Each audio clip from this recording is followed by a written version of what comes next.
سورۃ الاخلاص قرآن حکیم کی عظیم ترین سورت، جس کو حضور نے فرمایا ثلث قرآن، تہائی قرآن کی مساوی ہے۔ توحید باری تعالیٰ پر جامع ترین سورت، مختصر ترین اور جامع ترین۔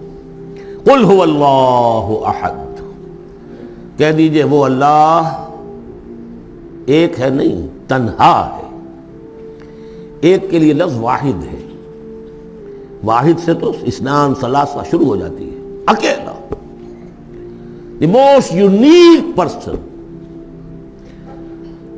قل هو اللہ احد، تنہا ہے، اللہ الصمد، باقی تمام مخلوقات کا وہی مرجع ہے۔ صمد کہتے ہیں بڑی چٹان کو، جس کا سہارا لیتے تھے لڑنے کے وقت، کہ پیچھے چٹان اچھی ہو تاکہ پیچھے سے دشمن جو ہے حملہ نہ کر سکے۔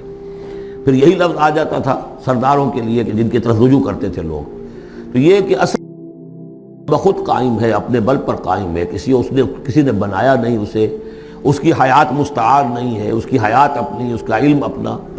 باقی جو بھی کائنات کے اندر مخلوقات ہیں وہ سب اس کی بدولت ہے۔ لا یحیطون بشیء من علمہ الا بما شاء، ان کا وجود بھی اللہ کا عطا کردہ، انہیں حیات بھی مستعار ہے، مانگی ہوئی ہے۔ عمر دراز مانگ کے لائے تھے 4 دن، اور وہ مانگی ہوئی زندگی ہے، جب چاہے گا لے لے گا ہم سے، ہماری زندگی اپنی تو نہیں ہے۔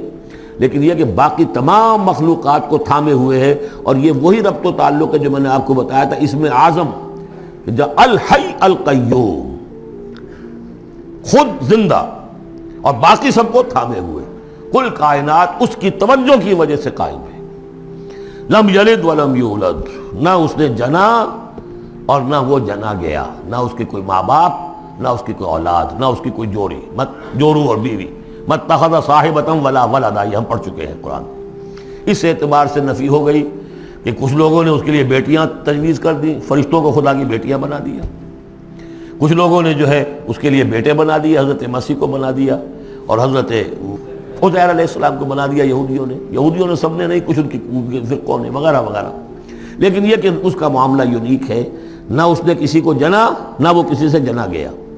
وَلَمْ يَكُنْ لَهُ كُفُوًا أَحَدٌ، اور نہیں ہے اس کا کوئی بھی، اب کفو جو کہتے ہیں برابری کا، کسی حیثیت سے اس کے برابر، کفو، ہم پلہ، ضد، ند، مثل، مثال، مثیل، کوئی نہیں، کوئی اس کا ہم پلہ نہیں ہے، کوئی اس کا ہم رتبہ نہیں ہے، کوئی اس کا کفو نہیں ہے۔